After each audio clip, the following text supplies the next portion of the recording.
오늘은 교회 절기로 대림절을 지나갑니다. 대림절이란 말은 기다릴 대자를 써서 그리스도의 강림을 기다린다, 그런 얘기입니다. 1년 12달 거기에 맞춰서 어떤 성경적인 사건에 맞춰서 교회력이 짜져 있습니다. 그 교회력은 항상 대림절부터 시작이 됩니다.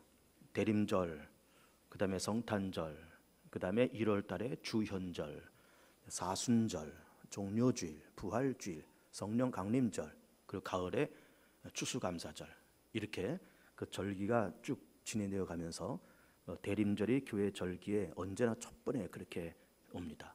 그리스도의 강림을 기다린다, 그런 말이죠.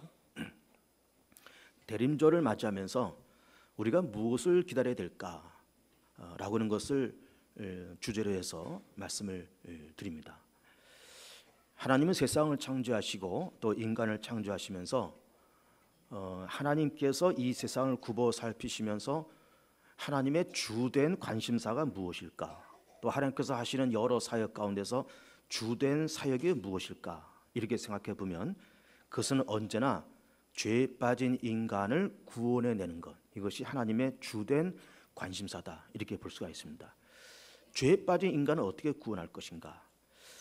그런데 이렇게 그 하나님의 주된 관심사를 한 문장으로 단순하게 이렇게 좀 얘기를 하고 있지만은 사실은 그것을 좀 더 세분화한다 그러면은 여러 가지로 또 세분화할 수가 있습니다. 첫째는 그럼 인간은 왜 죄에 빠졌는가? 또 그 죄의 결과는 무엇인가? 또 그 죄에서 인간을 구원하기 위해서 하나님께서 하시는 일이 무엇이냐? 또 그렇게 구원받기 위해서 우리는 또 뭘 해야 될 거냐? 또 구원받고 난 이후에 우리는 어떻게 달라지는 것인가? 또 우리는 어떻게 살아야 될 것인가? 이렇게 여러 가지로 이렇게 세분화할 수가 있는 것이죠. 그렇게 그런 어떤 주제별로 세분화해서 그것을 성경적으로 현실적으로 이것을 논리적으로 그렇게 이야기를 해 놓은 것이 바로 신학이고, 특별히 조직 신학이다, 이렇게 볼 수가 있는 겁니다. 사람은 왜 죄에 빠졌는가? 아담과 하와의 불순종과 선악과를 따먹는 사건을 통해서 우리 인간은 죄에 빠졌다. 또 죄의 결과는 무엇인가? 죄를 지어서 인간은 죽을 수밖에 없고 또 사단의 권세에 눌려서 그렇게 살고 있다. 그러면 죄에 빠진 인간을 건지기 위해서 하나님께서 하신 일이 무엇일까? 그것은 독생자 예수 그리스도를 이 땅에 보내시고 예수님의 십자가의 공로를 통해서, 믿음을 통해서 우리를 구원해내신 것이다. 그럼 죄에 빠진 우리가 구원받기 위해서 우리가, 사람인 우리가 해야 될 일은 무엇일까라고 할 때, 살아계신 하나님을 우리가 믿고 날 위해서 대신 십자가에서 죽으시고 부활하시면서 죄값을 정리하신 예수님과 그 십자가의 사건을 믿고 인정하고 영접할 때 죄사함 받고 하나님의 자녀되는 권세가 임한다. 구원받고 난 이후에 우리는 어떻게 달라지는 것인가? 우리는 죄사함 받고 의롭게 되고 거듭나고 하나님의 자녀가 되고 천국 백성 되고 성령께서 우리 가운데 내주하신다. 그럼 구원받은 다음에 우리는 어떻게 살아야 될 것인가? 마음과 뜻과 성품을 다해서 하나님을 사랑하고 이웃을 내 몸처럼 사랑하고 믿음으로 살면서, 그러면서 율법에 주신 여러 가지 정신과 율법의 내용들을 조신하게 지키면서 그렇게 살아가는 것이다. 이렇게 정리를 해볼 수가 있는 것이죠. 그런데 말씀드린 것처럼 하나님께서 이 세상을 향해서 일관된 생각과 관심과 하나님의 주요한 사역이 죄에 빠진 인간을 구원해내는 것이다, 이렇게 정리를 할 때, 그러면 죄에 빠진 인간을 구원하기 위해서 하나님께서 제일 먼저 하신 일이 뭘까? 그것은 바로 이 땅에 율법을 던져주신 거예요. 율법을. 창세기서부터 창세기, 출애굽기, 레위기, 민수기, 신명기, 이 5권의 책이 율법서잖아요. 그 율법서에서 말씀하시는 무엇은 해라 혹은 하지 말아라, 그리고 또 어떤 생활 규범, 경제 윤리, 그리고 또 어떤 도덕과 가정 윤리, 그리고 제사법, 절기, 이런 모든 것들이 다 율법 안에 그렇게 들어가 있는 것이죠. 무엇은 하고 무엇은 하지 말아라, 이런 말씀을 하시는 겁니다. 그러면서 그 율법의 내용 가운데서 가장 첫 번째 율법이 뭔가 하면은 바로 선악과가 첫 번째 율법이다, 이렇게 볼 수 있는 것입니다. 동산 안에 있는 모든 나무의 열매는 먹어도 좋지만 너희가 이 선과 악을 알게 하는 동산 한복판에 있는 이 열매만큼 먹지 말아라. 그러니까는 다른 것은 먹어도 좋다, 그런 선악과만큼 먹지 말아라. 이것이 바로 하나님께서 인류를 구원하기 위한 첫 번째 율법이다, 이렇게 볼 수가 있는 것입니다. 십계명도 주었잖아요. 또 여러 가지 율법도 주었습니다. 율법은 그 모세 오경 가운데서 한 600여 가지로 정리해 볼 수 있고, 그 600여 가지의 율법을 또 10가지로 압축한 것이 십계명이다, 이렇게 보는 거죠. 나 외에 다른 신을 두지 말아라, 망령 때 일컫지 말아라, 우상을 만들지 말아라, 안식을 지켜라, 부모를 공경해라, 살인, 간음, 도둑질하지 말고, 거짓 증거하지 말고, 탐내지 말아라. 이 10가지를 십계명으로 그렇게 압축을 시켜 놓은 거예요. 그러면서 기타 여러 가지 율법과 조항들을 우리 가운데 다 그렇게 주신 것입니다. 안식일을 지켜라, 안식년과 희년을 지켜라. 안식년에는 땅을 놀게 하고 종들을 돌려보내고 빚도 탕감해 주고, 그런 일을 안식년에 그렇게 했던 겁니다. 그런데 그 여러 가지 계명과 율법을 주시면서 그 계명과 율법이 사람이 지키기에 어렵고 복잡한 것을 주었을까? 그렇지가 않습니다. 다 지킬 만한 것들을 우리 간에 다 그렇게 주신 것입니다. 예를 들면 유치원 다니는 4살, 5살, 6살짜리 그 어린아이한테 100kg 되는 바벨을 한번 들어 올려봐라. 그렇게 무겁고 불가능한 것을 주신 것이 아니에요. 4살, 5살, 6살짜리 그런 꼬마한테 너 마라톤 한번 뛰어봐라. 42.19km 그거 한번 뛰어봐라. 그리고 2시간 안에 들어와봐라. 이거는 안 되는 겁니다. 올림픽에서 마라톤 금메달 따는 선수들도 기껏해야 2시간 4분, 5분, 6분 요 어간에 들어오는 거예요. 그리고 그 선수들도, 그 육상 선수들도 그렇게 2시간이 넘는 그런 시간에 뛰는데 4살, 5살 먹은 아이들한테 2시간 안에 들어와라. 그렇게 지키기 어렵고 불가능한 것을 우리 가운데 강요하시는 그런 하나님이 절대로 아닌 거예요. 쉽게 할 수 있는 겁니다. 선악과 따먹지 말어. 어려운 걸까요? 절대로 어렵지 않습니다. 그러면 이런 율법을 현대적으로 이렇게 비유할 때 지금도 우리나라에도 법이 있지 않습니까? 헌법을 비롯한 여러 가지 법이 있으면서 또 우리가 쉽게 말할 때 도로교통법이 있다 그럴 때 그 도로교통법, 우리가 늘 자동차를 몰고 다니지만은 그 도로교통법이 어렵고 복잡하고 지키기 까다롭게 그렇게 만들었을까요? 아니에요. 다 편안하게 만든 겁니다. 빨간불 켜 있어 서, 파란불 가도 돼. 일방통행 지키고 주정차 여기는 하지 말어. 고속도로 100km, 110km 넘지 말어. 어렵습니까? 절대 어렵지 않습니다. 하나님께서는 우리 가운데 인간을 구원하기 위해서 율법을 던져주시면서 그것이 복잡하고 힘들고 지키기 어려운 것들을 우리 가운데 주신 것이 절대로 아닌 거예요. 근데 절대로 아닌데 지키기 어려운 것을 주신 것이 아니고 지키기 쉽고 지킬 만한 것을 우리 가운데 주셨는데 인간은 그것을 지켰느냐? 지키지 못합니다. 아담과 하와가 선악과를 홀라당 따먹습니다. 그리고 여러 가지 율법과 계명들을 다 어겨버립니다. 그러면 다 죄를 짓습니다. 우리는 아담과 하와가 선악과를 따먹은 그 사건을 놓고 보면서 우리 가끔씩 아담과 하와를 원망할 때가 있습니다. 그 사람들 그때 그거 안 따먹었으면 우리가 좀 편안하게 살 텐데 그걸 홀라당 따먹어가지고 인류에게 이렇게 고생스럽게 만들고, 우리는 아담과 하와를 그렇게 원망하고 그러지만은 우리도 자동차 몰고 고속도로를 가면서 카메라가 있으면은 쓱 속도를 줄이면서 제 속도를 지키고, 카메라 쑥 지나가면은 또 130km, 140km 쭉쭉 밟으면서 가는 거예요. 그러니까 에덴 동산에서 아담과 하와가 선악과를 따먹은 그 사건이나 우리는 카메라 피해서 카메라 지나가면은 130, 140을 쭉쭉 밟으면서 가는 우리나 다를 바가 별로 없는 거예요. 우리도 다 마찬가지예요. 아담과 하와 원망할 것도 없고 우리도 다 마찬가지인 겁니다. 얼마든지 지킬 수 있는 그런 율법과 쉽게 지킬 수 있는 그 율법을 우리는 다 어기면서 그렇게 살아왔고 우리 조상들도 어기고 다 어기면서 다 그렇게 살아온 겁니다. 지키기 어려운 걸까요? 지키기 쉽고 너무너무 간단한 것을 우리는 다 어기면서 그렇게 살아옵니다. 그럼 이상하잖아요.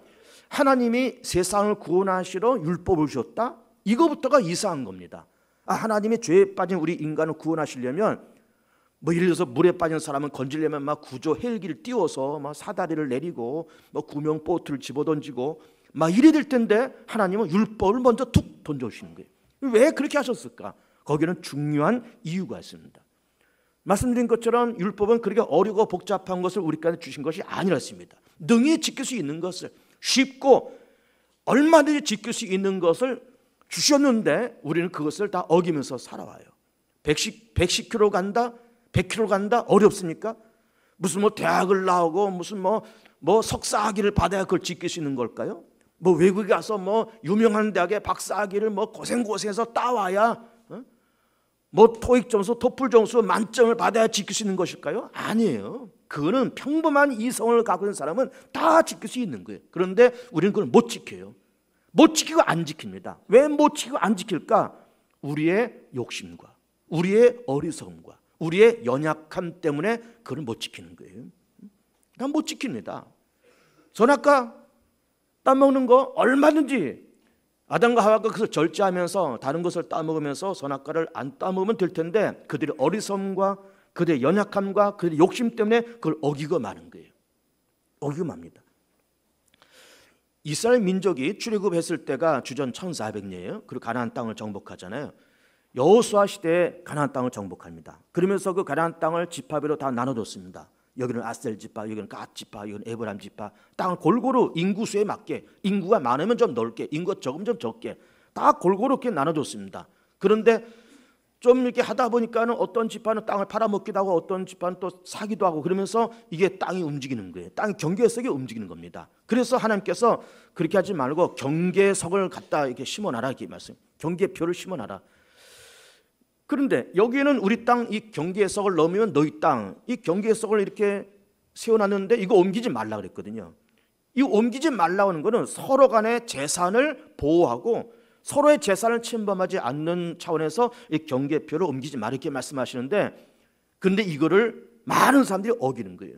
밤에 살짝 나가서 이거를 쓱 밀어 제끼는 거예요.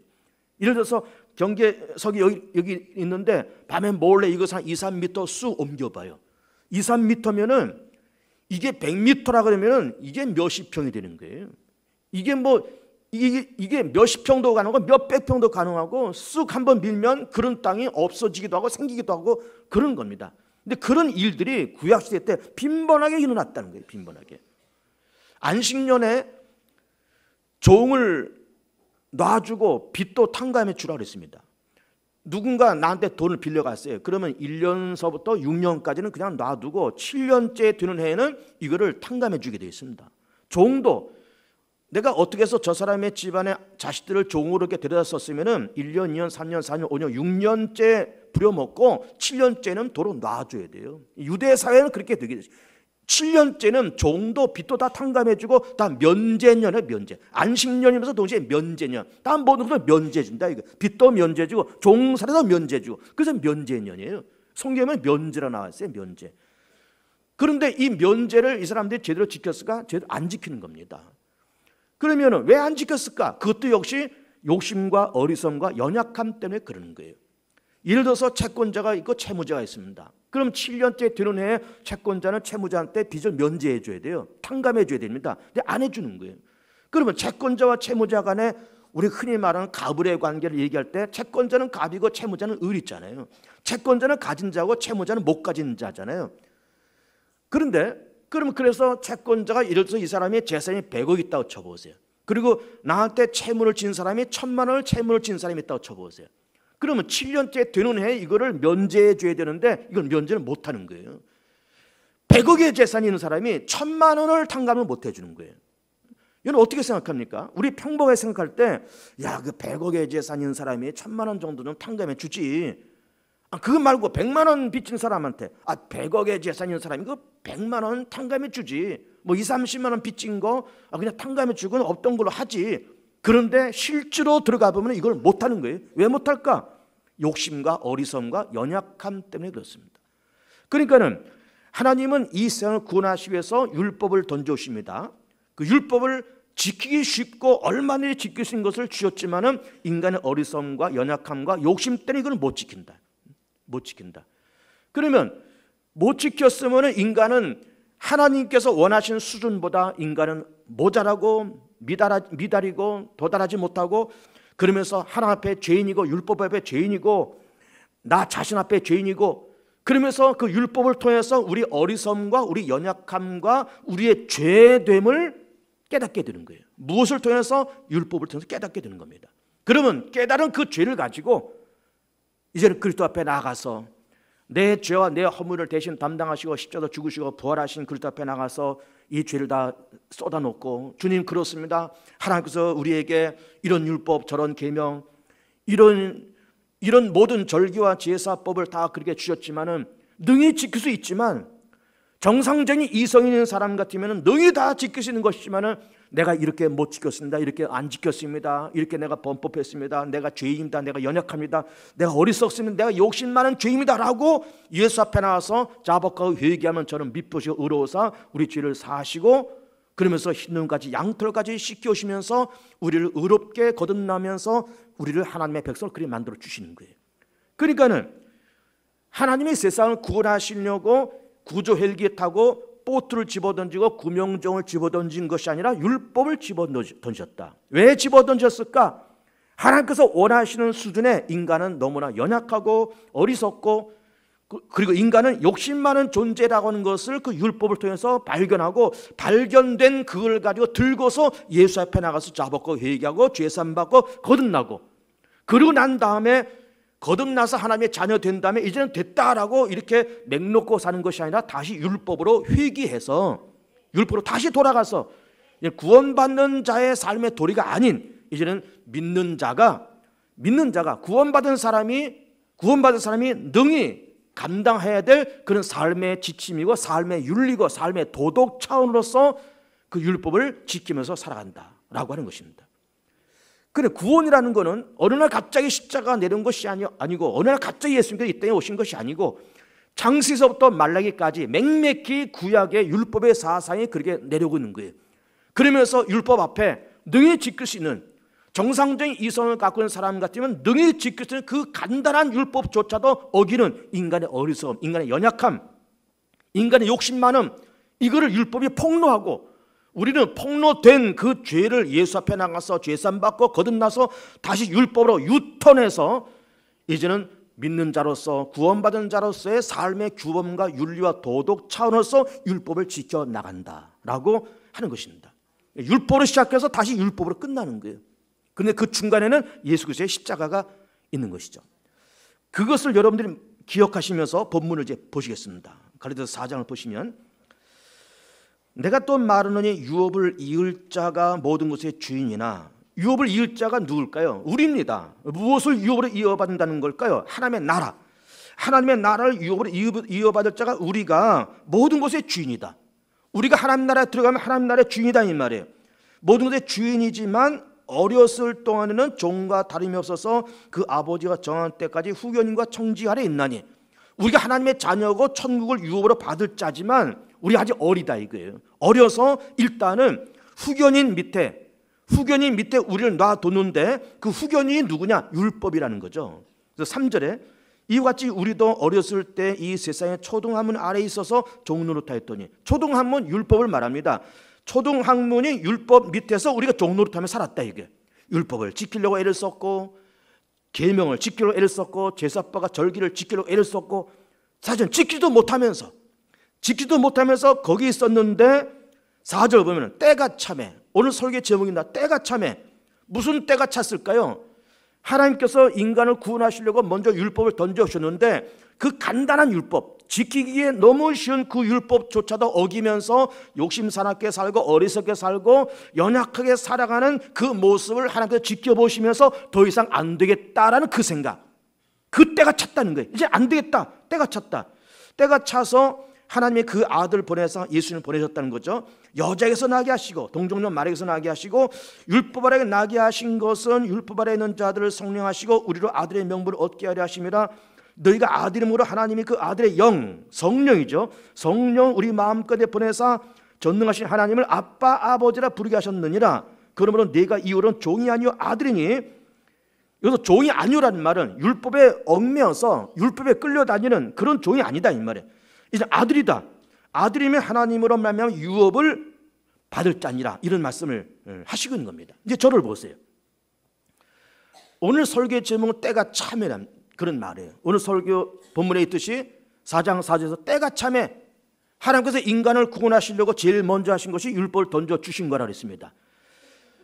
구명정을 띄워보내신 것이 아니고 사다리를 내려보내신 것이 아니라 율법을 띄워보내셨다. 왜 보내셨을까? 너무나 간단한 그 율법, 지킬 수 있는 그 율법을 인간은 그것조차도 못 지키는 연약하고 어리석고 욕심 많은 존재라는 것을 깨닫게 하기 위해서.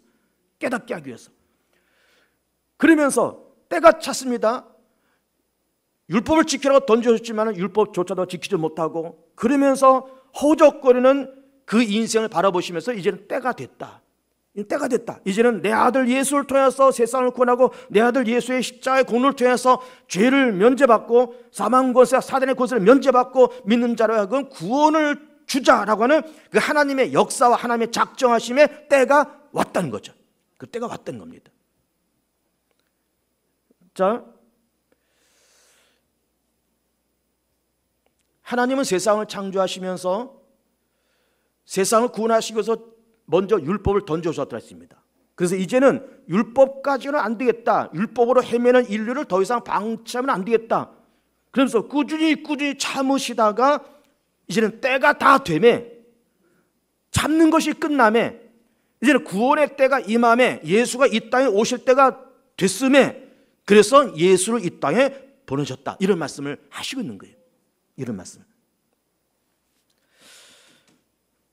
우리가 지난번까지 수요일마다 무엇을 읽었는가 하면 그 잠언 말씀을 읽었습니다. 최근에는 이제 전도서 말씀을 읽었는데 잠언을 읽으면서 제가 수요일날 그 말씀을 강의하면서 무슨 말씀을 드리는가 하면은 잠언의 주제는 두 개다 그랬습니다. 여호와를 경외하고 그리고 지혜롭게 세상을 살아가는 거다. 이런 말씀을 드렸어요. 그러면서 그 지혜라고 하는 것을 이렇게 해석했습니다. 물론 지혜라고 하는 말이 어떻게 보면 우리가 늘 하는 말이고 어떻게 보면 참 쉬운 말이에요. 지혜가 지혜지 뭐. 우리가 쉽게 말하는데 그걸 제가 어떻게 해석했는가 하면 이렇게 해석했습니다. 지혜란 하나님은 자비와 긍휼이 한이 없으시다. 하나님의 사랑 한이 없으시다. 그런데 한이 없는 하나님의 사랑을 무한정 하나님께서 사랑하시고 무한정 용서하시고 무한정 긍휼을 베푸시는 그런 하나님이 아니라 언젠가는 그 사랑과 긍휼과 자비도 때로는 한순간에 집어 당길 때가 있다. 집어 당길 때가 있다. 그래서 집어 당길 때가 있다는 것을 알면서 깨어서 근신하면서 조신하게 세상을 살아가는 것이 이것이 지혜다. 이런 말씀을 드렸어요. 그러면서 제가 무슨 비유를 드렸는가 하면 그 낚시의 예를 들었습니다. 낚시에. 이런 겁니다. 낚시하는 사람이 낚시줄을 집어 던졌어요. 낚싯바늘에 미끼를 껴가지고 집어 던졌을 것 아닙니까? 그래서 큰 물고기 이걸 덥석 물었습니다. 물고서는 냅다 도망가는 거예요. 도망가면은 좀 낚시에 경험이 없는 사람은 이게 딱 물면은 금방 이걸 낚아채는 거예요. 낚아채면은 이게 너무 큰 물고기가 잡히면은 이 바늘이 입에서 찢어져서 이 녀석은 찢어진 채로 도망가고 아니면 줄이 끊어진 듯이 낚싯대가 부러진 듯이 그렇게 되는 거예요. 그래서 이게 낚시에 능한 사람은 한번 물면 이거를 금방 채는 것이 아니라 물고 도망갈 때 이걸 슬슬 풀어주는 거예요. 슬슬. 어디까지 가는가 보자. 슬슬 풀어. 그럼 이놈이 이걸 물고서는 막 도망갈 것 아닙니까? 그 도망가는 대로 줄을 계속 풀어주는 거예요. 가다가 지쳐서 이 녀석이 펄떡펄떡 거릴 때 그때서 착 하고 감아 올리는 거예요. 이게 아주 능숙한 낚시꾼이라는 그런 거죠. 이 말이 뭔가 하면은 고기가 도망갈 때 계속 줄을 풀어주지만은 끝없이 풀어주는 것이 아니다 이 말이야. 이놈이 이제 힘이 다 풀렸다. 이제 낚아채도 되겠다. 그때 탁 낚아채면서 이걸 잡아 올리는 거예요. 하나님도 우리에게 하나님의 자비와 긍휼이 한이 없다 그랬습니다. 참 사랑하는 하나님이시죠. 그러나 그 자비와 긍휼을 무한정 그렇게 풀어놓는 하나님이 아니라 때가 되면 이것을 착하고 낚아챌 때가 있더라 이 말이에요. 착하고 낚아챌 때가 있어요. 그 때가 언제인지 모르지만 그 낚아챌 때가 있다는 것을 알면서 염두에 두면서 조신하게 근신하면서 살아가는 것, 이것이 지혜다 이런 말씀을 드렸어요. 지혜다 이런 말씀을 드렸습니다. 새벽 기도회 때 요즘 다니엘서를 지난주에 다 끝냈습니다. 그리고 내일부터는 소선지서 호세아를 이제 읽어나갈 겁니다. 그동안 이사야, 예레미야, 에스겔, 다니엘 이렇게 쭉 읽어왔습니다. 그 대선지서입니다. 쭉 읽어오면서 그 대선지서를 읽으면서 제가 새벽 기도 때 무슨 말씀을 듣는가 하면은 항상 그 부분을 읽을 때에는 586년이라는 시간을 꽂아놓고 생각하자 했습니다. 586년 주전 586년 시간을 딱 꽂아놓고, 그리고 이사야는 한 100년 전쯤, 예레미야와 에스겔은 그 580년 임박해서 혹은 그것을 지나서, 그 다니엘도 역시 지나서 그렇게 생각하자 했습니다. 왜 그런가 하면은 그 586년 시간을 왜 꽂아놓는가 그러면은 그때는 바벨론에 의해서 유다 사회가 완전히 멸망한 때예요. 예루살렘 다 무너지고 젊은 사람 포로로 끌려가고 유다라는 나라가, 이스라엘 나라가 완전히 박살난 해가 586년이에요. 그러면은 하나님께서 이스라엘 사회와 유다 세력을 지켜보면서 586년에 바벨론에 쳐들어오는데 그 바로 전해 587년에 이 사람들이 죄 짓고 막 그러니까는 안 되겠다 해가지고는 1년 만에 하나님이 바벨론 군대를 들어서 그냥 예루살렘을 그냥 이게 쳐부셨을까? 아니에요. 얼마간의 시간이 있었을까? 무려 800년의 시간이 있었습니다. 800년 동안 기다리시고 800년 동안 줄을 계속 풀어놓고 있었던 거예요. 언제부터 이스라엘 민족이 타락했을까? 출애굽했을 때부터 타락하는 거예요. 얘는 출애굽이 언제입니까? 주전 1400년입니다. 그 주전 1400년에 이 사람들이 출애굽해서 광야를 지나고 가나안 땅에 정착해서 586년 그 시간까지 몇 년입니까? 800년이에요. 어림잡아 800년이에요. 출애굽하면서 이 민족은 타락합니다. 우리가 잘 알잖아요. 출애굽하면서 뒤에서 바울의 군대가 쫓아오고 앞에는 막막한 바다고 먹을 것 없고 갈 길을 모르니까는 그냥 그렇게 조그만 어려운 일이 생길 때마다 모세 원망하고 하나님 원망하고 애굽으로 돌아가자 그러고 출애굽하면서 죄를 짓는 거예요. 가나안 땅에 도착해서는 어떻게 됩니까? 가나안 땅에 도착해서 정말 하나님의 성전을 짓고 성망을 중심으로 율법과 제사를 드리면서 절기를 지키면서 마음과 뜻과 성품을 통해서 하나님을 경외하면서 그렇게 살았을까요? 그렇지 않은 거예요. 가나안 땅에 도착하니까 거기 원주민들이 섬기는 그 무수한 우상 숭배하는데 전부 다 깊이 빠지면서 여호와를 경외하고 여호와를 믿고 여호와를 섬기는 그 믿음과 신앙심을 다 버리는 거예요. 그러면 그렇게 그들이 범죄할 때마다 하나님께서 그렇게 그 민족을 진노하셨을까? 그런 것이 아니에요. 또 참고 또 기다리고 또 참고 또 기다리고 몇 년을 800년을 그러면서 586년 되는 그 해에 때가 참해. 그것도 때가 찬 거예요. 586년도 때가 참해. 난 더 이상 못 기다리겠다. 내가 사랑의 하나님이고 긍휼의 하나님이고 자비의 하나님이지만은 더 이상은 내가 못 봐주겠다. 그러면서 낚싯대를 딱 끌어 잡아 당긴 그 때가 바로 586년이에요. 무려 800년을 기다렸습니다. 800년을 기다렸어요. 여러분 우리는 안 그럴까요? 우리는 뭐 이스라엘 민족은 800년이다 그런 말씀하지만 우리는 또 안 그럴까요? 우리도 마찬가지예요. 우리가 오늘 2015년 11월 마지막 주일에 비가 부슬부슬 내리는 이 날이지만 우리가 우선 받쳐들고 교회에 와서 우리 예배를 드리고 있습니다. 점잖게 양복 입고 넥타이 메고 우리 기다리게 점잖게 앉아 있습니다. 그러나 우리는 지난 한 주간에도 우리는 사람이 모르는 하나님과 나만이 아는 은밀한 죄가 다 있습니다. 그래서 무슨 굉장히 사람을 죽이고 어떻게 하고 그런 무서운 죄가 아닐지라도 우리는 생각으로 감정으로 우리는 수많은 죄를 저지르고 하나님께서 말씀하신 것을 어기면서 지금까지 살아왔어요. 그러면 지난 한 주간만 우리 그렇게 살아왔을까요? 우리가 태어나서부터 지금까지 수많은 죄를 저지르면서 그렇게 살아왔습니다. 그럼 하나님께서 아침에 죄를 지면 저녁에는 후드로 패버리고 저녁에 죄 지면 그 다음날 아침에 후드로 패버리고 그러면은 우리는 여기에 살아남아있을 사람이 아무도 없습니다. 오늘 2015년 11월 마지막 주일에 11시 예배 점잖게 넥타이 메고 앉아서 예배 드릴 수 있는 사람이 아무도 없습니다. 아침에 죄 지면 막 저녁에 후드로 패신데 정신없이 패시는데 저녁에 죄 지면 아침에 두드려 패신데 막 만신차이가 돼가지고 예배는 고사하고 이게 밥 먹을 힘도 없고 두드려 맞아가지고 근데 하나님이 그렇게 하십니까? 그렇게 안 하세요. 그렇게 안 하십니다. 아침에 죄진 것 저녁에 두드려 패신 하나님이라 또 기다리시고 참고 기다리시고 참고 기다리시고 참고 기다리시고 참고 기다리시고 참고 하는 하나님의 이 자비와 긍휼의 연속성이 있었기 때문에 오늘의 우리가 존재함을 인정해야 돼요. 우리가 잘나서 살아온 것 아닙니다. 절대로 아니에요. 그러니까는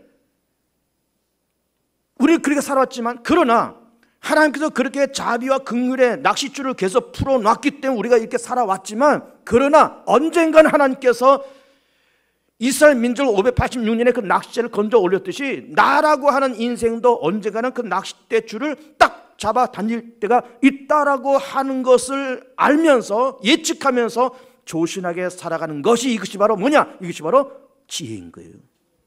이게 지혜인 겁니다. 이게 지혜인 거예요.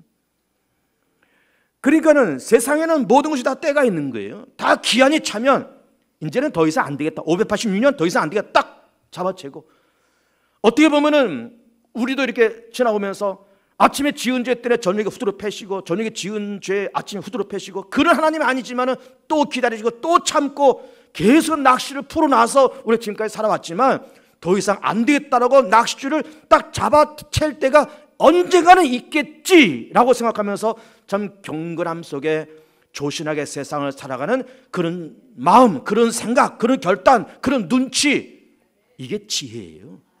이게 지혜인 겁니다. 그러면서 우리는 하나님께서 우리에게 그 진노의 때를, 하나님께서 우리 가운데도 진노의 때를 주실 수 있다라고 하는 어떤 경건한 생각 속에 지혜롭게 조신하게 그렇게 살아갈 뿐만 아니라, 우리는 오늘 대림절인 것처럼 우리는 그리스도의 강림을 통해서, 예수의 강림을 통해서 우리는 좋은 것과 선한 것을 기다릴 줄 아는 믿음도 또한 필요한 것이죠. 기다림은 아름다운 것입니다. 이 겨울이 슬슬 오는데 겨울 지나서 봄이 올 것을 기다리는 건 아름다운 겁니다. 군대 나간 아들이 속히 제대해서 집으로 무사히 돌아올 것을 기다리는 부모의 마음은 아름다운 거예요. 기도하면서 작정 기도하고 금식하면서 기도하면서 이 기도가 속히 하나님께로부터 응답될 것을 사모하는 마음으로 기다리는 마음은 아름다운 겁니다.